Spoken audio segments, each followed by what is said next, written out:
The humid air of Central Africa is as thick as mango puree, saturated with the smells of earth, foliage, and something ancient and elusive. The sounds of the jungle envelop you, the chirping of countless insects, the distant cry of an unknown bird, the soft rustle of enormous leaves in the wind. Nestled within this eternal, primal green are the villages of the Bakossi people.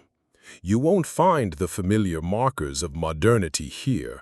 No bustling cities, no factory noise, no rush dictated by a digital clock. Life here follows different laws, laws not written on paper but etched into hearts and bodies, laws as ancient and unforgiving as the land itself. And the most important of these laws concerns what in our world is most often considered a deeply personal, intimate matter for two, shrouded in romance or secrecy. In the land of the Bakossi, intimacy is not just a choice or a desire, it is a duty. Picture this: a man, having completed all the proper rituals, received the elder's blessing, and secured the clan's consent, brings a woman to his hut. One woman, his wife. In our world, this would be the end of a long search, the beginning of a couple's life together. But here, among the Bakossi, it is merely the first step on a path that leads the man on to his wife's sisters. In this world, everything is done differently, not because the people here lack feelings or live without love as we understand it, not at all. Things are different because the survival of the clan, its strength, its continuation, and its unity is placed above personal desire, individual comfort, and the possessiveness or jealousy common in many cultures. There is no room here for our ideas of monogamy as the only norm, or of physical intimacy as a private matter between two people. Here, physical intimacy is an energy that a man is obligated to distribute. It is a duty he bears to his wife's clan, to all the women who are her blood sisters. A man who takes a wife from the Bakossi tribe automatically, without any additional conditions or negotiations, assumes a special responsibility for her sisters. This responsibility manifests in the most direct and tangible sense, in the form of an obligatory physical union. He essentially becomes the sole, or at least primary, male source of the life force and energy necessary for procreation for all of his wife's unmarried or widowed sisters. This is not a privilege he can use at his discretion or according to his mood.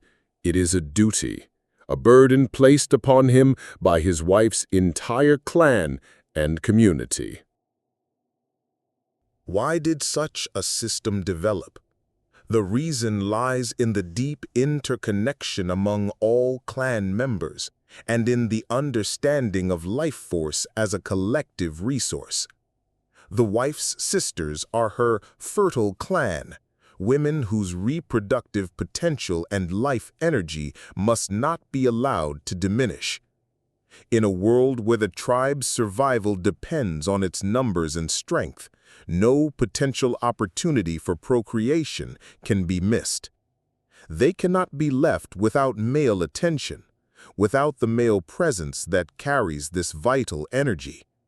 This isn't just about the possibility of conception, though that is certainly a primary goal. It's also about maintaining the overall vitality within the female lineage, strengthening the invisible but strong ties between families through the man's shared responsibility, and demonstrating the deepest respect for the wife's clan by accepting this burden. Here, the goal is not exclusive ownership of a partner, but the distribution of life force to ensure the continuation of the lineage for all worthy women within the man's connected clan. A man who can carry this energy and distribute it among several sisters is considered strong, worthy, and a full member of the community. While in our world, a man with physical relationships with multiple women is often condemned or forced into secrecy, the situation among the Bakossis is the opposite. A man's refusal to fulfill his duty to his wife's sisters is not just a personal choice. It brings shame. Such a refusal is considered a direct sign of weakness, of an inability to carry the clan's burden, of being inadequate as a man. A man who cannot or will not perform his duty to his wife's sisters demonstrates his failure to the entire community. He may be publicly ridiculed, a harsh punishment in a tribal society. His status within the community plummets. In the most severe cases, if he persists in his refusal or inability, he could even be exiled from the tribe as unfit, as someone who does not bear the responsibility laid upon him by ancient tradition and the entire clan. This creates a situation that is paradoxical to our understanding. At first glance, the system is patriarchal, with the man at the head of the family and community. Yet the women, the wife's sisters, wield enormous power, the power to determine a man's status and his dignity in the eyes of the tribe. This is not power in the conventional sense of command or control. It is the power of fundamental importance for survival. They are the foundation of the clan, the guardians of its continuity. The men are the carriers of the energy that must be distributed to maintain this foundation. A man's worth here is measured not only by how he provides for his immediate family, but by how diligently and responsibly he fulfills his bodily duty to his wife's sisters. Among the Bakossi, marriage is not simply a union of two people, but a deeply strategic merger of two clans, aimed at strengthening the tribe as a whole. The husband's relationship with his wife's sisters is a direct extension of this merger at the most fundamental level, the level of physical connection and potential procreation. Polygamy exists among the Bakossi, but in a form that may differ greatly from familiar models. It is not always a man living with several wives of equal status. It can be a man with one official primary wife who is also the sole or main source of male energy and physical union for several of her sisters. These sisters do not have the status of wives or concubines in our sense. They are simply part of his wife's fertile clan, and the man is fulfilling his duty to them as dictated by tradition and necessity. Physical stamina and readiness become key criteria for masculinity, on par with the ability to hunt or farm. A man is expected not only to survive in the jungle, but also to be ready for the regular and at times intense physical activity required to fulfill his duty. Refusal or inability to handle this load is a public failure, a demonstration of weakness that the tribe, in its harsh living conditions, cannot afford. And what about the women, the wife's sisters? Jealousy, as we understand it, is considered a sign of immaturity or weakness of spirit. For a Bakossi woman, it can be an honor to share a man with her sister or sisters. This is not an act of rivalry for a man's attention or resources, but an act of deep solidarity and support. They do not divide him like property. They share his energy for the good of the entire clan. There are no official documents, marriage contracts, or legal prohibitions as we know them. Everything is regulated by the oral laws of the clan, through ancient rituals, and most importantly, through consent, the consent of the women, the sisters, and the elders of the wife's clan. If a wife's sister needs male energy according to tribal law, and her brother-in-law is able to provide it, it happens, simply, naturally, as part of the continuous flow of energy within the clan. Wise Bakossi sayings passed down through generations reflect this philosophy. One states, "In the land of the Bakossi, they don't ask, 'Are you strong?' They ask, 'Do you carry the energy?' This applies to both men and women." Another says, "Here, they respect the one who carries their burden, not the one who tries to escape it." These are not just words, they are a philosophy of life where duty and responsibility to the clan come first. Perhaps the most significant place in this unique system is the hut of the wife's sister.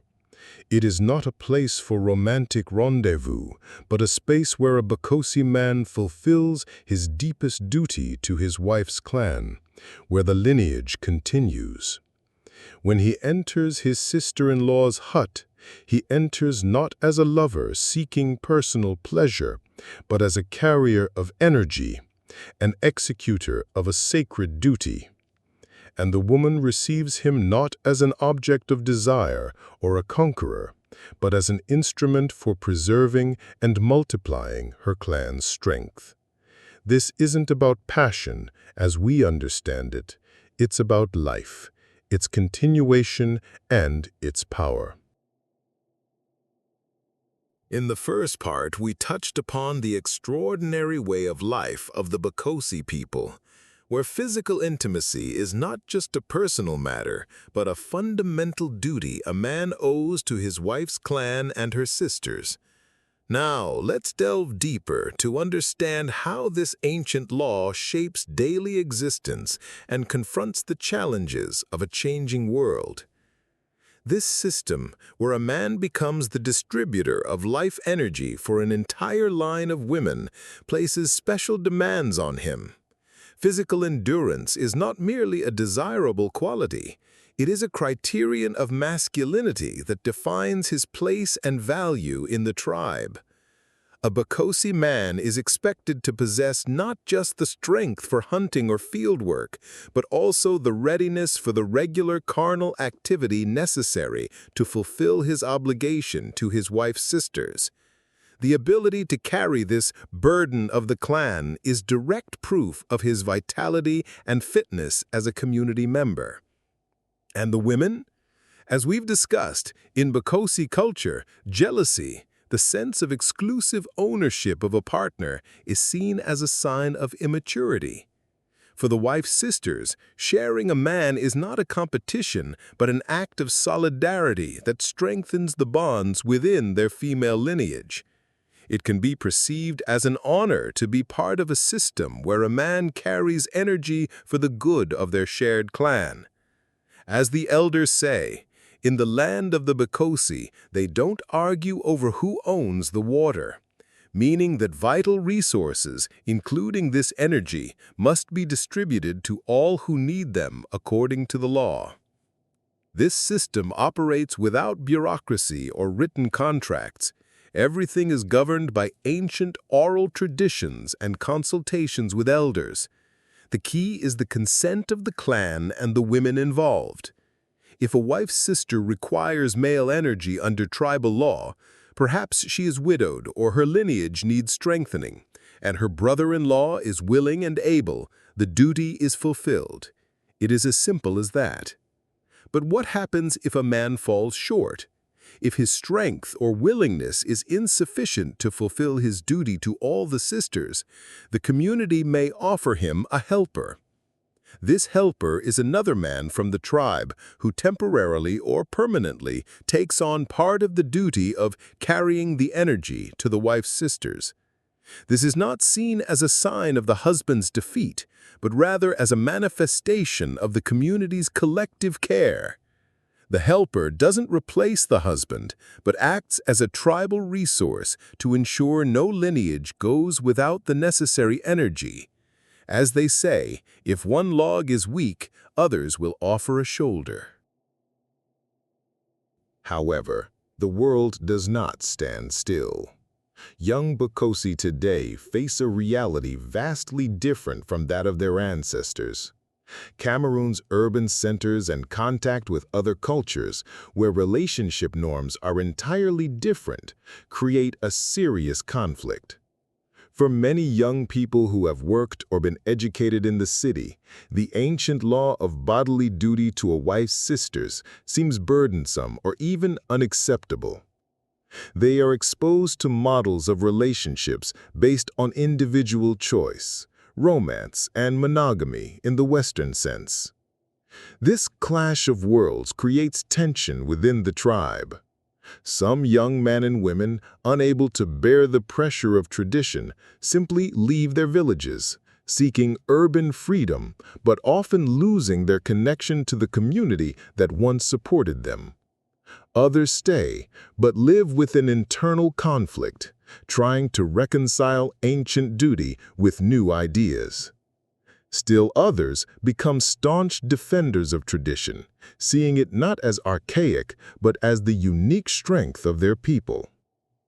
They believe, where there is urban freedom, there is often a loss of roots. Where duty is observed, the clan is strong. As mentioned, the wife's sister's hut is the central stage for this tradition. It is the space where the ancient law is physically realized, where the man carries his burden and the woman receives energy for the good of her clan. Entering her hut, the man performs not an act of passion, but an act of duty, an act of service to his wife's lineage. In conclusion, the Bakossi way of life is far from our familiar norms and may provoke questions or even judgment from the outside world. But it is in this otherness that their unique strength lies. They are not seeking personal happiness in our sense of the word. They are seeking strength for their clan and the continuity of life. In the land of the Bakossi, they don't ask, "Are you happy?" They ask, "Do you carry life?" Perhaps this is the ultimate wisdom of their ancient unforgiving system. And as long as this question finds its answer in the sisters' huts, the fire of the Bakossi continues to burn.